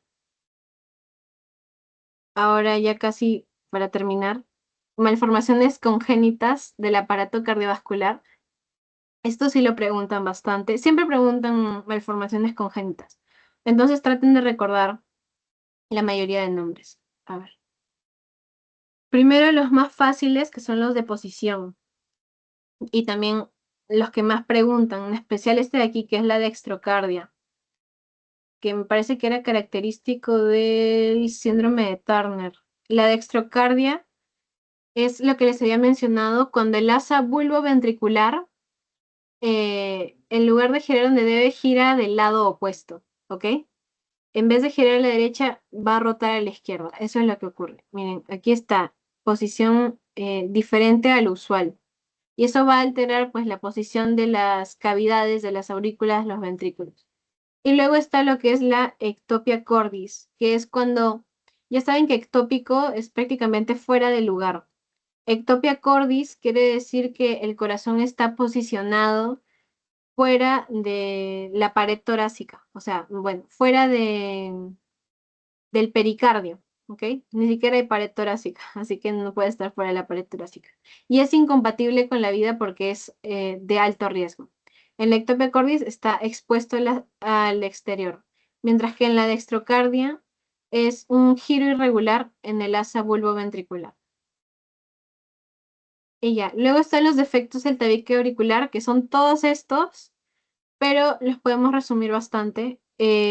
Primero que haya perforaciones, que va a hacer que la sangre se mezcle entre aurículas, que el septum primum, este de aquí, sea muy corto, permite el paso de sangre de izquierda a derecha. Luego que el agujero oval sea muy grande, también permite el paso de sangre. Que combinado, septum primum corto y agujero oval grande, hay inclusive un mayor paso de sangre. Que el foramen primum sea permeable, lo que quiere decir que a pesar de existir permita el paso de sangre y ya, y defectos del tronco, defectos altos del tronco arterioso. Nada más. Ahora, del tabique ventricular, eh, la mayoría de alteraciones del tabique ventricular van a ser en el tabique membranoso, porque acuérdense que es muy delgado, a diferencia del tabique muscular que tiene un mayor grosor. Entonces, eh, hay tres tipos de defectos del tabique. Primero, los más comunes, el tabique membranoso, después el tabique muscular, mucho más raro, y el último es que no haya tabique, ni membranoso ni muscular. Y ya, eso va a permitir que haya comunicación interventricular entre ventrículo derecho y ventrículo izquierdo. Ahora, otras alteraciones, la persistencia del tronco arterioso, la transposición de grandes vasos. Lo que les mencioné, el tronco arterioso que conecta la arteria pulmonar con la aorta. Esto permite el intercambio de sangre en esta zona, por eso en el adulto ya no debe existir. Y la transposición de grandes vasos que ocurre cuando hay un cabalgamiento de la aorta. ¿Ok? Como pueden ver, la aorta está por encima de cuando no debería ser así, en realidad debería estar al revés. Y ya, esas son las alteraciones. Ahora, la más importante viene en todos los exámenes, es la fija, la tetralogía de Fallot. Es pregunta, no solamente pregunta de seminario y pregunta de examen final, sino que también te lo preguntan a veces en anatomía, cuando están realizando práctica. Se lo digo porque me ha tocado. Entonces, no se vayan a olvidar de esto, lo van a ver inclusive hasta para clínicas. La tetralogía de Fallot, la anomalía más frecuente. Es una tetralogía porque consta de 4 cosas principales. La estenosis pulmonar. ¿Qué es estenosis pulmonar? la arteria pulmonar tiene una zona más pequeña, eso no va a permitir el flujo adecuado de sangre. Comunicación interventricular por defectos de tabique. Hay intercambio de sangre entre los dos ventrículos. No se vayan a confundir, siempre les ponen comunicación interauricular para tratar de confundirlos, es interventricular. Hipertrofia del ventrículo derecho. Eso es una consecuencia de la comunicación interventricular. Como hay flujo de sangre entre los ventrículos, el ventrículo derecho va a aumentar su tamaño, porque acuérdense que el tamaño muscular va a depender de el uso que se le haga al músculo. Entonces, como hay una gran cantidad de sangre, esta pared va a crecer mucho. Entonces, hipertrofia del ventrículo derecho a consecuencia de la comunicación interventricular. No se vayan a olvidar que es interventricular, por favor. Y por último, el cabalgamiento de la aorta, que ya lo habíamos visto, es la transposición de los vasos. Eso puede generar una compresión. Y esos son los principales problemas. Esta sí, acuérdense chicos, la tetralogía de Fallot. ¿Cómo se los preguntan? Les pueden poner cuáles constituyen la tetralogía de Fallot y varias opciones, ¿ok? Y una de ellas va a tener opciones que no son. ¿Cómo más se los pueden poner? Señale cuál pertenece o cuál no pertenece. Esta siempre viene de lleno, ya, para que lo tengan en cuenta, no se vayan a olvidar. Luego, eh, otro problema, acuérdense que el tronco y el bulbo arterioso se dividen para formar estos vasitos de aquí, que son la arteria pulmonar y la aorta. Cuando hay una división desigual, ocurren problemas. ¿Por qué? Porque no va a permitir el adecuado paso de sangre. Pueden ser dos alteraciones, estenosis pulmonar y estenosis aórtica. La estenosis pulmonar es cuando el que tiene menor tamaño es el tronco pulmonar y la aórtica es cuando el que tiene menor tamaño es la aórtica. Eso es estenosis.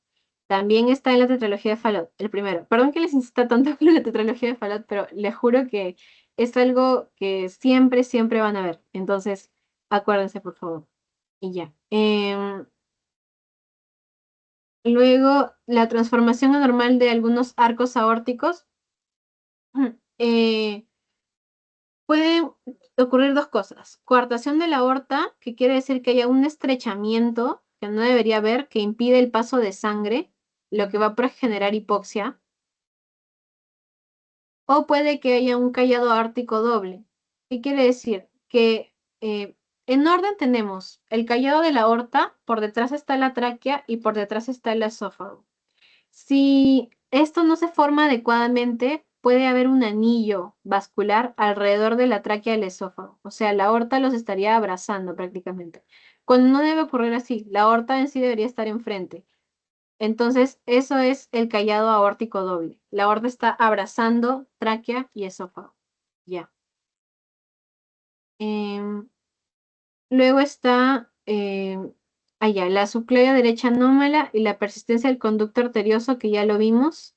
Esto lo hemos visto hace un ratito. Y la subclavia derecha anómala, que quiere decir que la subclavia derecha normalmente debería aparecer desde este lado, ¿ok? Pero en este caso va a aparecer desde aquí y va a rotar para dirigirse al otro lado. Normalmente debería salir desde el lado derecho, pero se llega a desplazar y tiene que pasar por detrás, rodeando la tráquea y rodeando el esófago para poder llegar a su destino.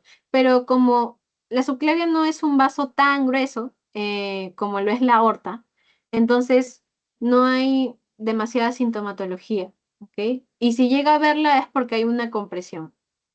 Y bueno, lo del conducto arterioso ya lo vimos. Y ya. La parte de circulación fetal, ya para terminar, cardiovascular, saben que hay 3 derivaciones de sangre y 5 mezclas de sangre. Esto siempre se lo preguntan. ¿Cuáles son las mezclas de sangre? ¿Dónde ocurren las mezclas de sangre? Eh, las derivaciones de sangre van a ocurrir en el conducto venoso, conducto arterioso y en el agujero oval, que era el espacio entre las aurículas. De la placenta vamos a recibir sangre que tiene un 80% de saturación de oxígeno. pero debido a que la circulación fetal tiene que adaptarse a las características que requiere el feto, o sea, sus necesidades prenatales, van a haber mezclas de sangre. O sea, no es como en la circulación adulta. Entonces, estas mezclas de sangre hacen que después esta sangre que tenía 80% de oxígeno se convierta en sangre con 58% de oxígeno. Mientras más intercambios haya, va disminuyendo el porcentaje de oxígeno. Entonces, son en total 5 intercambios. Siempre se los preguntan, chicos. No tanto el orden, sino dónde, ¿ok? Se lo pueden acordar como vaca. Vena cava inferior, aurícula derecha, conducto arterioso, aurícula izquierda y en el hígado. En orden en sí, el primer intercambio se produce en el hígado, ¿ok? Ahí se genera la primera mezcla. La segunda mezcla es en la vena cava inferior. La sangre venía con oxígeno desde el conducto arterioso, perdón, desde el conducto venoso y se va a mezclar. Y después en la aurícula derecha también se vuelve a mezclar y pasa a la aurícula izquierda, ¿ok? Y la última mezcla va a ser en el conducto arterioso, porque la sangre que debería ir a los pulmones tiene una resistencia vascular durante la vida fetal. Entonces tiene que pasar por el conducto arterioso para que circule en la aorta. Y ya, son estos 5 momentos importantes, las 5 mezclas de sangre, ¿ok? No se vayan a olvidar, por favor. Vena cava inferior, aurícula derecha, conducto arterioso, aurícula izquierda y el hígado. Y ya. ¿Y cómo se ve en la circulación neonatal? Eh, Cuando el neonato llega a la vida, hay 2 momentos importantes. Primero, que se va a cortar el cordón umbilical, o sea que por ahí no va a haber paso de sangre desde la placenta. Y segundo, que va a haber llanto, lo que quiere decir oxígeno. Entonces, ¿qué cambios van a ocurrir? Primero, que el conducto venoso se va a cerrar y va a formar el ligamento venoso, o sea, no hay una comunicación entre la arteria pulmonar y la aorta. Después se va a cerrar el agujero oval porque disminuye la presión de sangre de un lado, ¿ok? Del lado derecho. Eso es gracias a la aireación de los pulmones. Cae presión en la vena cava inferior y en la aurícula derecha, se contrae el conducto arterioso y también las arterias umbilicales se van a contraer porque ya no va a haber paso de sangre.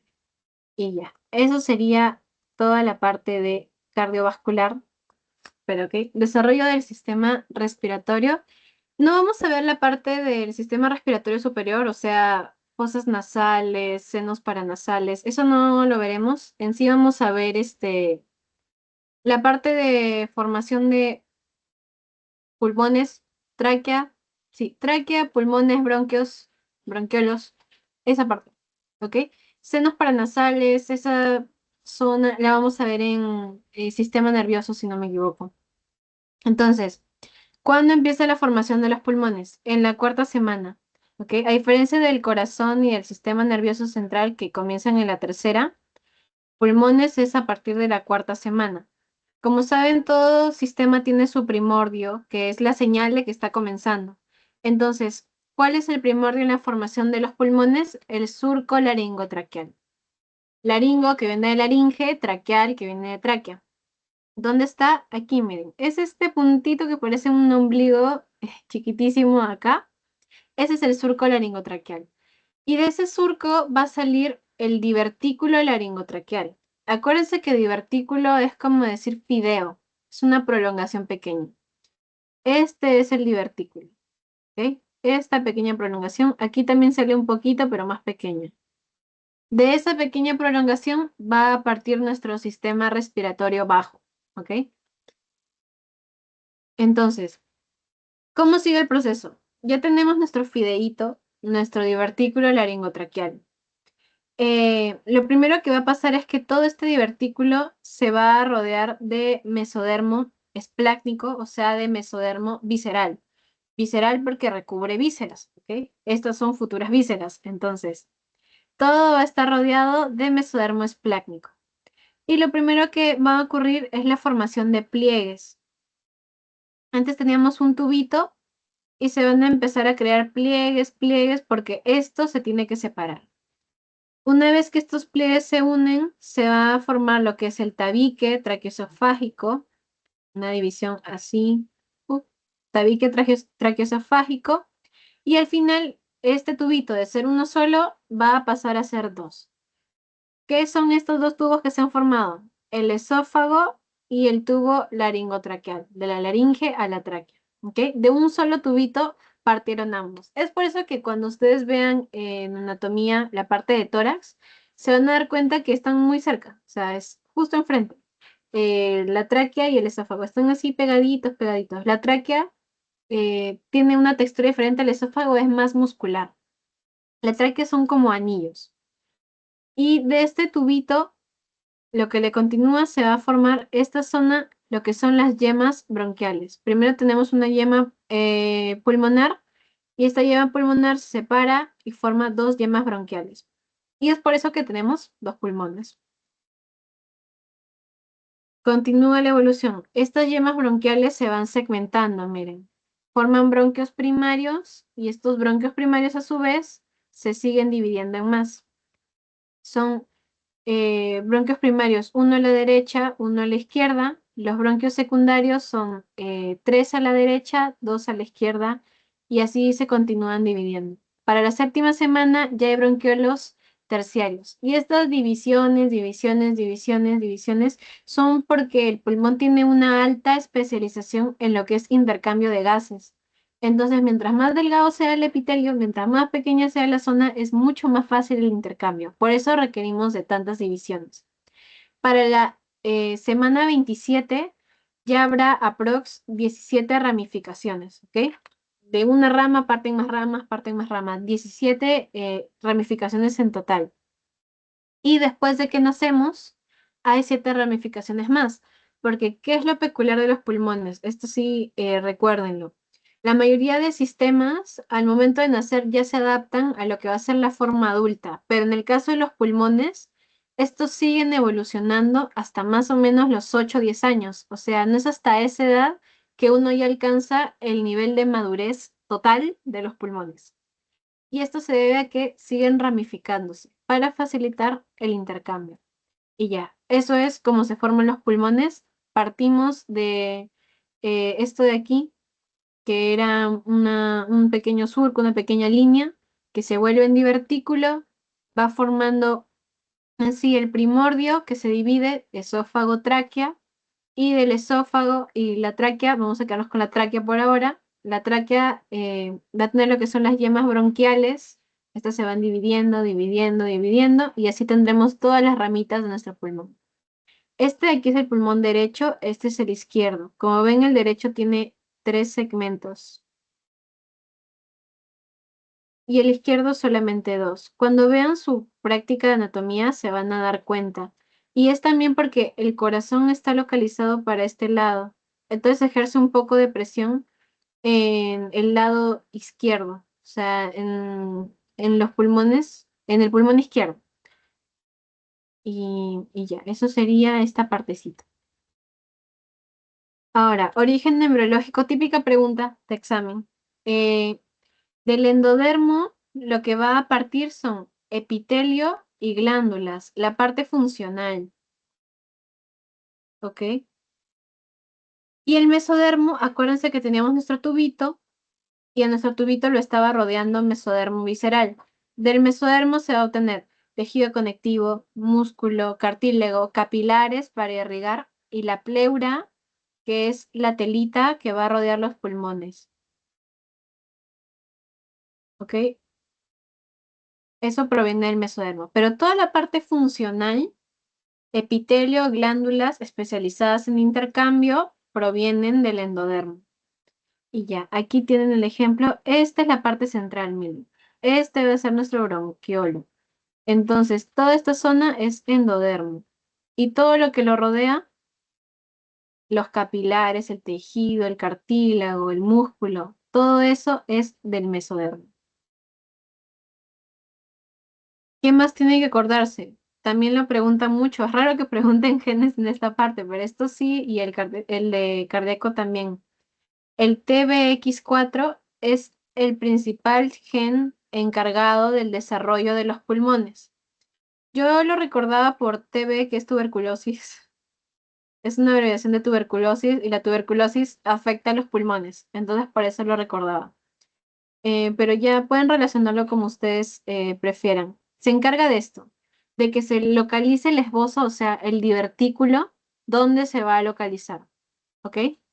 Y también va a promover lo que es la diferenciación.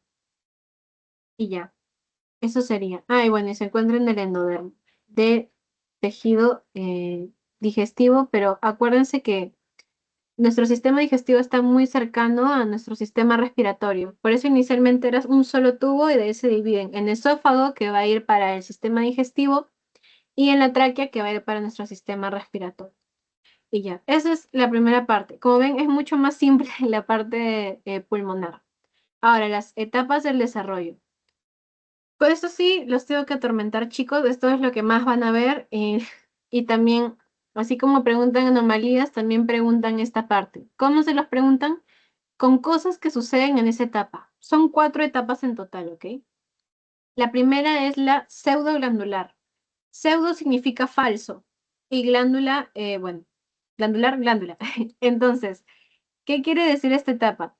Pseudoglandular es que va a haber el pulmón, si lo vemos con un microscopio, va a tener bronquiolos que tienen una apariencia glandular. Esto de aquí. Parecieran una glándula, pero no lo son, ¿ok? Por eso se llama periodo pseudoglandular. ¿Qué tipo de bronquiolo vamos a tener? Ojo con esto, está de rojito porque esto es. Eh, Vamos a tener bronquios y bronquiolos de tipo terminal, que no tienen la capacidad de realizar respiración, ¿ok? De realizar el intercambio, todavía no. Y ya, por eso, si el feto llega a nacer en esta etapa, o sea, semana 5 a semana 17, incompatible con la vida. La respiración es imposible porque solamente tiene hasta bronquiolos terminales. Falta que se siga subdividiendo. Siguiente etapa, la canalicular, de la semana 16 a la semana 25.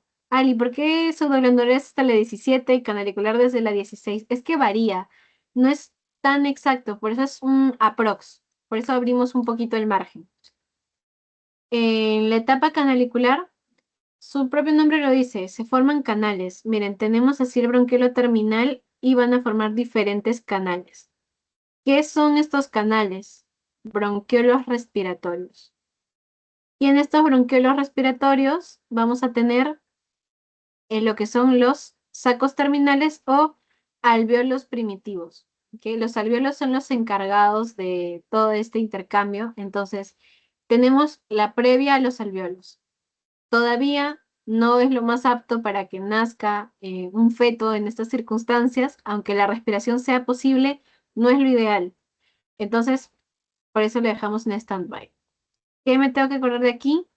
Etapa pseudoglandular, bronquiolo terminal. Etapa canalicular, bronquiolos respiratorios. Y ya terminando la etapa, sacos terminales, o sea, alvéolos primitivos. Y ya, así es como se vería más o menos. Como ven, se va subdividiendo, se va subdividiendo. Entonces aquí ya tenemos la segunda etapa. Luego, tercera etapa, sacular terminal. ¿Qué quiere decir? Como ven, ya hubo una mayor división y vamos a tener una gran cantidad de sacos terminales. Pero también vamos a contar con bronquiolos respiratorios. Pero ¿qué es lo más importante de esta etapa?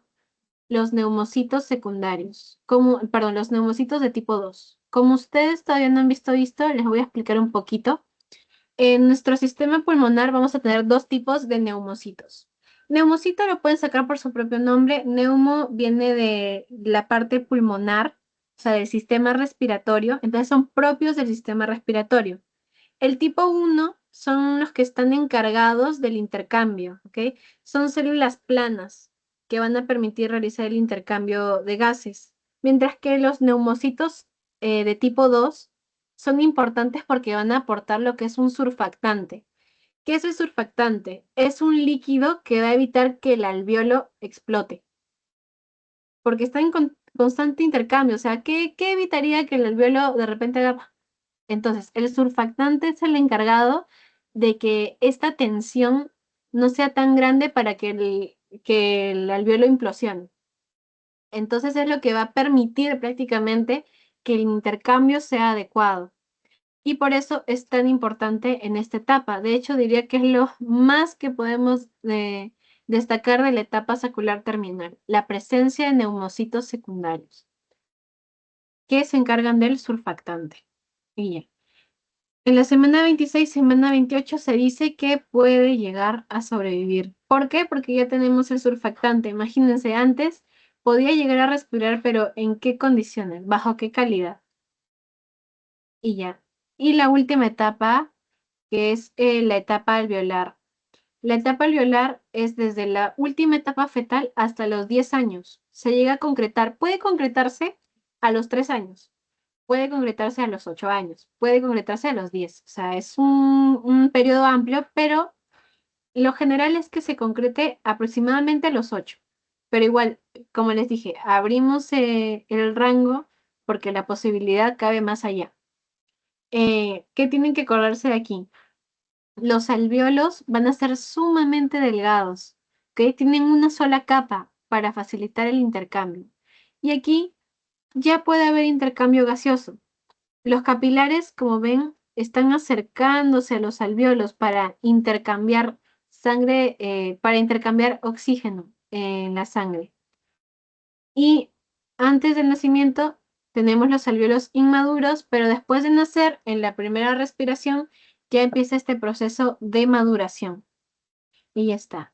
Como les digo, es muy raro que se desarrolle durante la etapa intrauterina, por eso 95% lo desarrolla después de ya haber nacido, después de la primera respiración. Esas son las 4 etapas. Acuérdense las cositas más importantes de cada una de ellas, porque esto siempre lo van a ver, hasta lo ven para práctica, lo van a ver bajo el microscopio en práctica. Y bueno, en seminarios más que todo ven malformaciones, pero esta parte sí es muy importante para que lo conozcan, para su examen, para cuando hagan práctica sepan diferenciar en qué momento están. ¿Ok? Y ya. Ahora sí pasamos a las malformaciones congénitas del sistema respiratorio. Como les dije, es una parte bastante cortita. Tenemos las malformaciones de la laringe. Como saben, la laringe después se continúa con la tráquea y de ahí tenemos la división en nuestros bronquios. Entonces, ¿qué problemas puede ocurrir? La atresia laringea. ¿Qué quiere decir? Que no se llega a formar el lumen de la laringe. O sea, la laringe es como si fuera un cordón.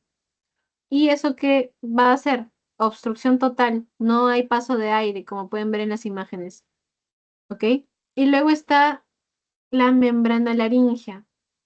¿Qué quiere decir? Al momento de la canalización, cuando aparece su luz, no se llegó a completar del todo. Entonces va a quedar esta pequeña membrana que tiene que ser operada porque genera una obstrucción parcial de las vías respiratorias.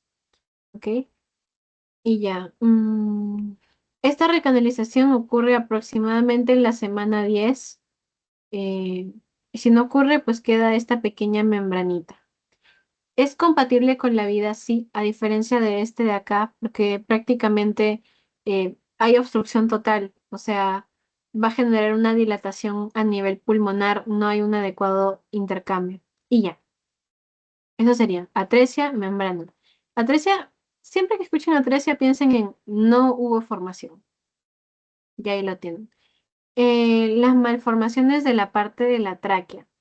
Esta es la más mencionada, la que más van a ver, la que más les van a preguntar. La fístula traqueosofágica. Como ustedes saben, inicialmente partimos de un solo divertículo laringotraqueal, el cual se divide y nos va a dar el esófago y la tráquea.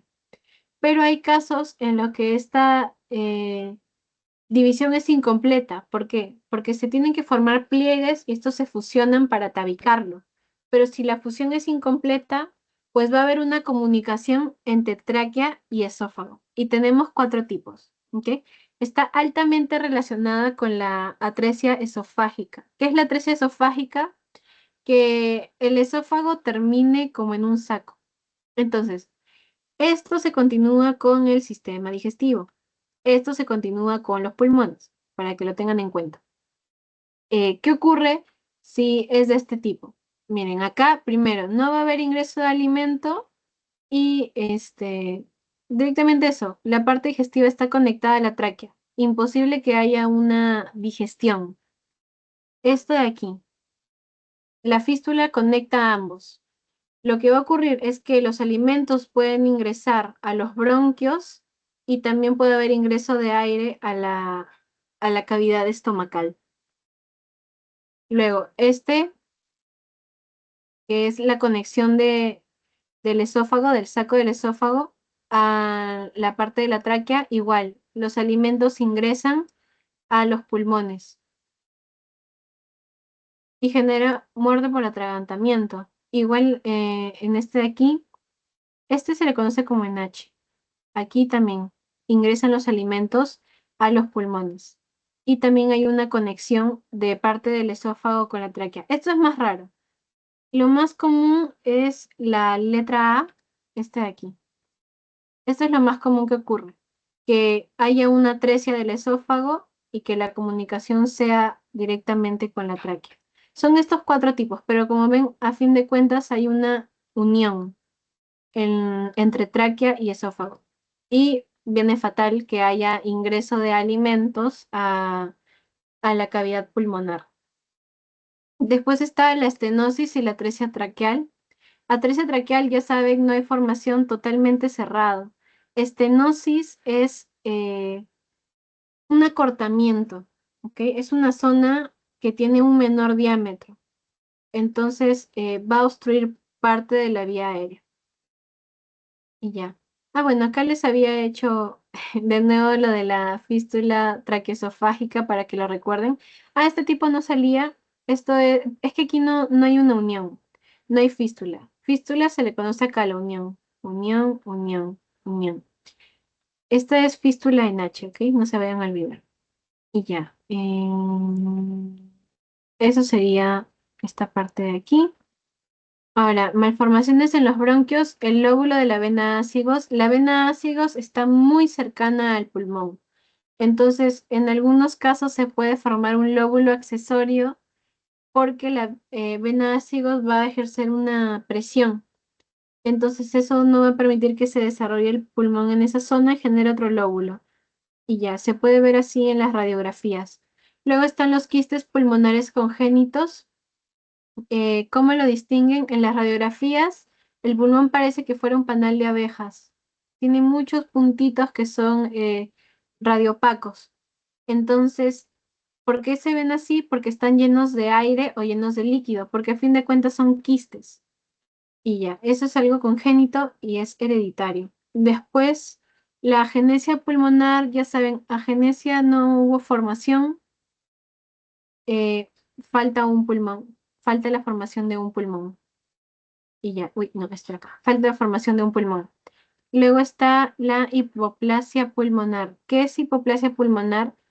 Mm, no hay una adecuada formación del pulmón, queda muy pequeño, ¿ok? Un tamaño menor al que debería ser.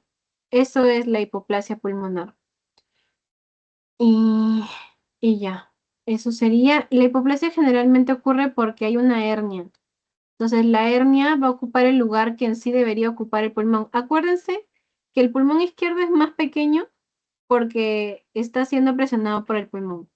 Lo mismo ocurre si hay la presencia de una hernia. El pulmón se va a ver afectado y su tamaño va a disminuir. Hipoplasia pulmonar. Y eso sería la parte de cardiovascular y pulmonar, chicos. Sé que ha sido bastante. Aquí está la Biblia para que lo vean. El Langman, el Moore. El Langman tiene buena explicación, pero igual les recomiendo que chequen el Moore. Yo siempre leo un poquito más el Moore. Y el Netter lo utilicé para las imágenes de cardiovascular. El Netter no tiene nada de embriología hasta donde sé, o sea, son cadáveres adultos. Y si lo tiene, pues es muy poco. Pero igual por si lo quieren revisar, lo van a utilizar bastante para anato. Entonces ya les voy diciendo. Por si quieren hacer la comparación de nivel embriológico adulto, utilicen un full netter. Siempre, siempre lo van a ver. Y ya, chicos, eso sería todo. Ahorita les paso el link del test.